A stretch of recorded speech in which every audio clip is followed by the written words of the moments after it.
Hello, everyone, and welcome back to Your Milk and Cereal.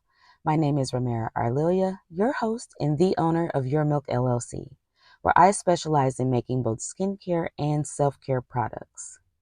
Instead of just listening to true crime in the background while I work, I thought, why not chat about these fascinating cases with you all every Saturday? So if this is your first time here and you're wondering how that happened, whether you're into handmade crafts or the intrigue of criminal cases, stick around, hit that like button, and subscribe to join our family because you have found your people. By the end of this video, you'll see a handcrafted product come to life as we journey back to 1992. Check out the description box below for more details on the product I'm creating and feel free to visit our website while you're there. Now let's get into today's story. This is the deep dive of O.J. Simpson and the trial of the century. I know everyone has been talking about O.J. lately due to his recent passing, but it has sparked interest in a generation who probably wasn't around to experience it. As someone who was, it piqued my interest to see how this conversation would be had today, as I remember it being much different in the 90s. Personally, I was in the second grade, and I remember when we were on a restroom break. Before the verdict, the teacher actually asked a line of 7-year-olds to raise their hand if they thought OJ was guilty. Like, ma'am, I'm trying to empty my bladder and beat the next kid to the swing set. Okay, pause. Talk about unlocking a core memory. I probably never thought about that before today. Do any of you have any memories like that? Share them with me in the comments because we may be entitled to compensation. And now that I finished my squirrel moment, let me get us back on track. I know about the case on the surface level, but if you're anything like me, I like to get to know the people, how their paths cross, if you will. Let's take a closer look at O.J. Simpson's early life and the influences that shaped him. Orenthal James Simpson, better known as O.J., was born July 9, 1947 in San Francisco, California, to Eunice and Jimmy Lee Simpson. O.J. was raised by his mother after his parents separated in 1952. Jimmy left the family when O.J. was 4 years old and was a well-known drag queen in San Francisco who went by the name Mama Simpson. I did not know that. I found way too many sources stating that. I do want to be factual, although I'm not a reporter, but let me know in the comments if you have heard differently. So to cover myself, I am going to say allegedly because I was not there and neither is this man to defend himself. Now, OJ's mother, Eunice, was a former nurse's aide at San Francisco General Hospital who raised OJ along with her other children in a housing project. I read that OJ has spoken of his mother with affection and gratitude. He credited her with providing him with love and support during his childhood, and has also mentioned that his mother was a strong influence on his life, instilling him with values that helped shape his character. Yeah, I know, that was a mouthful when I read it myself. But I too am a mother, and I know that we do our best to teach our children right from wrong, but here we are today. Now, although OJ harbored hard feelings towards his father because he wasn't around much during his upbringing, he has spoken about him with admiration for his athleticism and outgoing personality. He has mentioned that his father was a major influence in his life, especially in terms of sports. I personally speculate that the distance that he had with his father during his upbringing could have contributed to some of the complexities that he had with future relationships. It's also usually mentioned in, like, especially the Black community. I can only speak from that one because that's the one I identify with. But they also say that, you need a man to raise a man. So although his mother stuck beside him and raised him and loved him, he was probably still missing and longing that bonding time and that growth with his father. So that's just my speculation. Let me know what yours may be. In school, OJ was known to be a standout athlete, particularly in football. No surprise there. He attended Galileo High School in San Francisco, where he excelled in various sports, including football, track, and basketball. This is where OJ also met his first wife, Marguerite Whitley. You guys know I struggle with names, but there it is. From what I read, this was one of the most significant relationships that OJ had in his life. For one, I didn't even know that he was previously married. This might be common knowledge, but again, I was 7 years old when all of this came to light. All I ever hear about is Nicole. OJ and Marguerite were first introduced as a result of her dating Simpson's close friend Al Kaolin. The duo began dating in 1965 and even went on to both attend USC. So not only did he meet her in high school, she was educated. This girl went to USC. I could not find what she majored in, but she did ultimately graduate with her degree. They got married on June 24th, 1967, when Simpson was just 19 years old and Whitley was just 18. In 1968, Simpson, a senior at USC, earned the Heisman Trophy, the Walter Camp Award, and the Maxwell Award, becoming one of the most decorated football players at USC at the time. That same year, Simpson and Whitley welcomed their first child, a daughter named Arnell, on December 4th, 1968. OJ was drafted by the Buffalo Bills in 1969 as a first-round pick and signed what was then the largest contract in professional sports history, $650,000 over 5 years. I definitely want to know what the equivalent of that is in today's time, because I know that there are athletes straight out of high school, not even going to college, making millions currently. If you're a mathematician and you are listening, please let me know the equivalent. I'm curious. I did enough research today. My brain hurts. Due to this contract and the start of OJ's professional career, that moved Whitley, Simpson, and their family to New York City. The following year, the couple had their second child, a son named Jason, born on April 21st, 1970. While the couple lived a lavish lifestyle, their relationship had its fair share of ups and downs. OJ's marriage to Marguerite was described as crazy, to say the least. It was challenging. There was infidelity.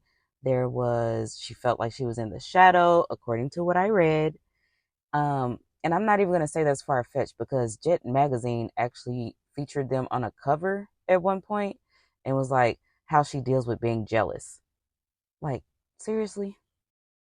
So, along with the infidelity, that coupled with his ego and his overall immaturity at the time, this led Whitley to file for divorce in the mid-1970s. But she eventually called it off for the sake of their children. At this point, they are now living in California, where Simpson was nearing the end of his football career. So he was exploring other business ventures, including acting.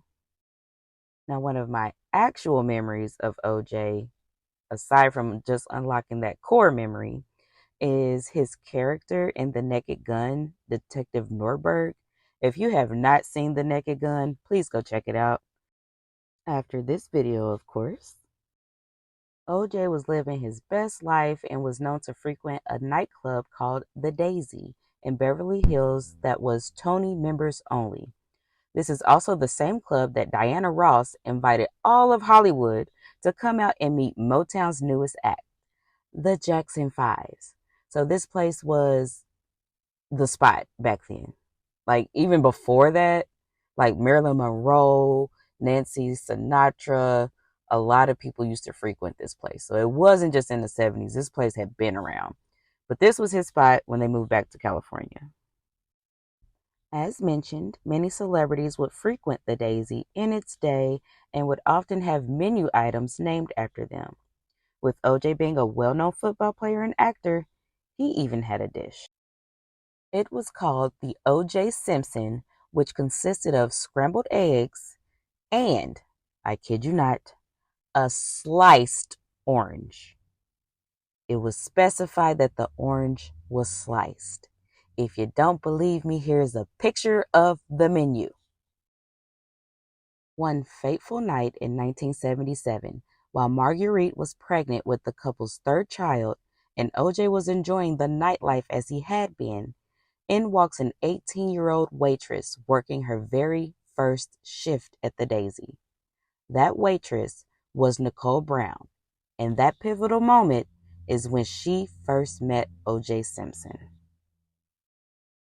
Nicole Brown was born on May 19, 1959, in Frankfurt, West Germany, to Judy and Lou Brown, where her father was stationed with the U.S. Air Force, and she was the youngest of four sisters. After her father's military service ended, the family then moved to South California, where Nicole grew up in a middle-class family in Garden Grove. Nicole's upbringing was described as relatively stable and privileged, with her father working in the medical field and her mother as a homemaker.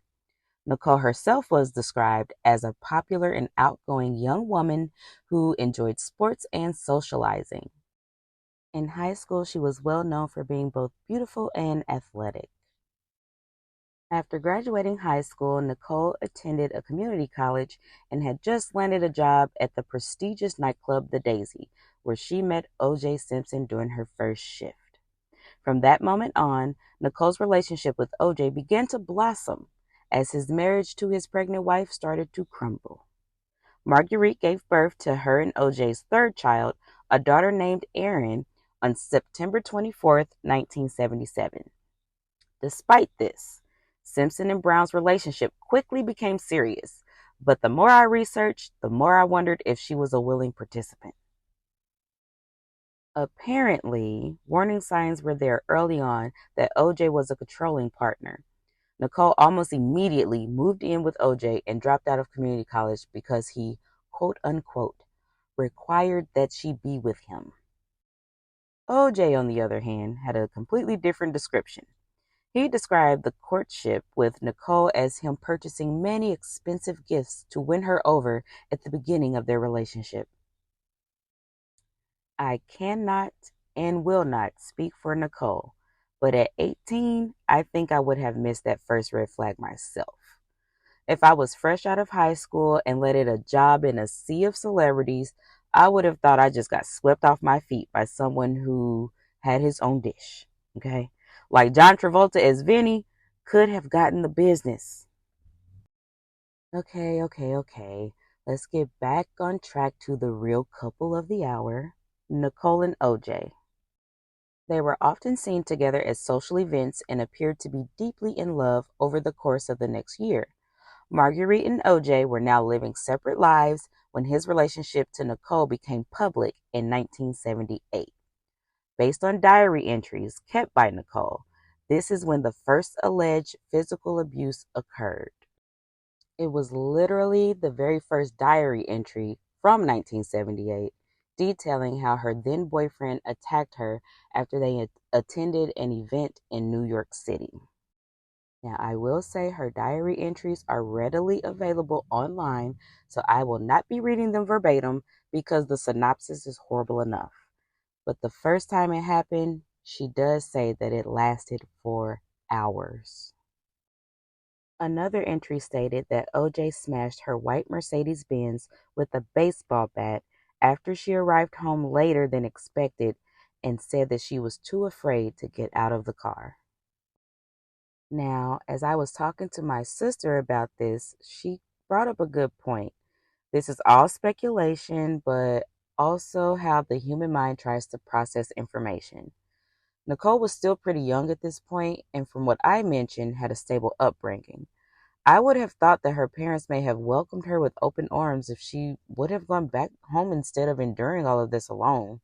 Like, sounds like the only person she really had to talk to was her diary. But this was also around the time where it wasn't uncommon to turn a blind eye, where women were expected not to make him upset or be submissive. Now, I could not find anything on Nicole having witnessed her own mother go through this, but that doesn't mean that she didn't also and continue to suffer in silence herself. She had four daughters. Maybe she was trying to protect them. I don't know if you guys have heard, and I'm probably going to get this wrong because, again, I am just a girl making soap talking to you about criminal cases. But I know there's something like the Superman complex where like mothers who may not have the best relationship with their husbands or the child's father, they paint them in a light to where they're perfect. They could do no wrong. And sometimes the children doesn't witness or they don't know what the mom might have been going through. Now, I'm going to share a little bit of my personal life, but my mother kind of did this with us. Now, I won't say that I necessarily witnessed physical abuse, but I will say that when she and my father divorced, she would he she described him as like a Superman. Like he still took care of us. He would get us on the weekends. He would do this and he would do that. But I had no clue what was going on behind closed doors that led to that divorce. So be mindful of that or let me know if I'm wrong. This is an open discussion to share your thoughts as I take us into what the relationship was like now that OJ and Nicole was in the public eye.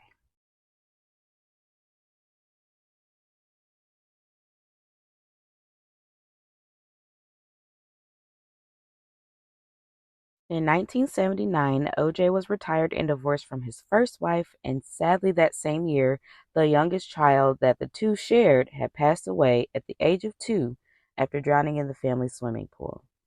Having lost a child, ended a career he's known since forever, and dissolved a marriage to his high school sweetheart, I do wonder where OJ's head was at during this time. Not using it as an excuse, just out of curiosity of what 1979 may have looked like for Nicole behind closed doors. On the surface, their celebrity status and glamorous lifestyle made them fixtures in the Los Angeles social scene during the 80s and the early 90s. But this doesn't mean that Nicole wasn't keeping all of those secret diary entries behind every photo she smiled in, detailing her experience of verbal and physical abuse at the hands of the man that she loved. After hanging up his football jersey, OJ received 2 prestigious accolades for his incredible career. In 1983, he was honored with the induction into the College Football Hall of Fame. O.J. Simpson also appeared at the 1984 Summer Olympics in Los Angeles, where he participated in the Olympic torch relay, carrying the torch as part of the ceremony leading up to the opening of the Games. In this photo, you can see Nicole towards the left of the picture, partaking in his monumental moment. That following year, Brown and Simpson married on February 2nd, 1985, in a private ceremony in the backyard of their home in California. That same year, OJ made history as the first Buffalo Bill to be inducted into the Pro Football Hall of Fame in Canton, Ohio. If you paid attention to anything I just said here, more than likely, Nicole was by his side still every step of the way. And with each step, the diary entries continued. On October 17th, 1985, OJ and Nicole welcomed their first child, a daughter named Sydney Brooks Simpson. In yet another diary entry, she recounts how a then pregnant Nicole pleaded to be let back into their home after he allegedly kicked her out after being drunk. Pretty much, he was drinking that night, kicked her out of the house. The only reason why he let her back in the house is because she pleaded with him to do so because their daughter was asleep. They then went on to have a second child, a son named Justin Ryan Simpson, who was born on August 6, 1988. Nicole continued to document in detail her troubled relationship with O.J. Simpson. She wrote about instances of physical abuse, controlling behavior, and her feelings of fear and isolation. The diary entries revealed the dangerous nature of their marriage, including O.J.'s jealousy, possessiveness, and his alleged acts of violence towards her, even threatening her with a gun at one point.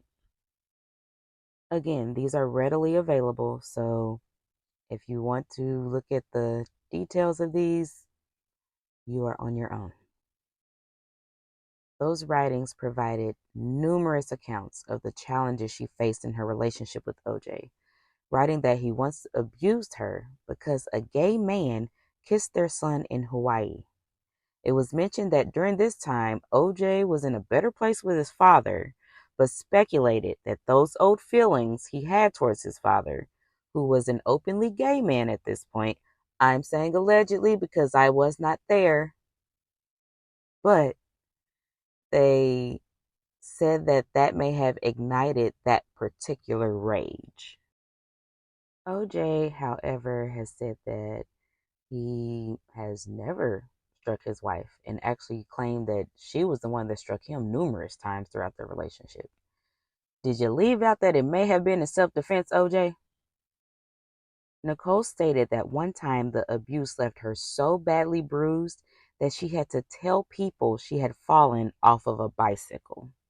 It was also revealed that during one of the 911 calls made, the operator said that she could hear a woman being abused in the background when she sent the officers to their home. This torture went on for 15 years before Nicole went on to file divorce from OJ in 1992, citing irreconcilable differences. Nicole wrote a letter to OJ that was revealed many years later that he said he never received.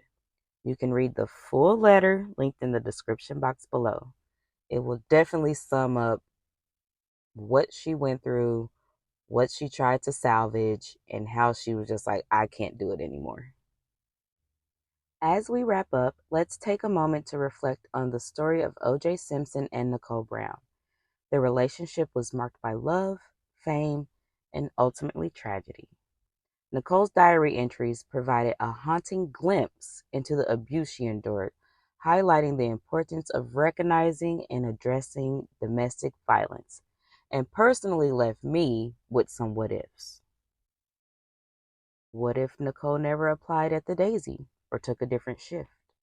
What if OJ decided to stay home with his pregnant wife that night, who was due at any moment? What if Nicole never kept a detailed account of everything she went through? What are your thoughts and what are your what ifs? In our next video, we'll dive deeper into the events leading up to Nicole and Ron Goldman's paths crossing and the tragic ending they both ultimately endured. The trial that captivated the nation and brought us the dream team. It's really a story that continues to raise questions and spark debate. Make sure to subscribe and hit the notification bell so you don't miss it. Thank you for joining me on this journey throughout history. I'm Romero Arlilia, and this has been your Milk and Cereal. Until next time, self-care and stay safe.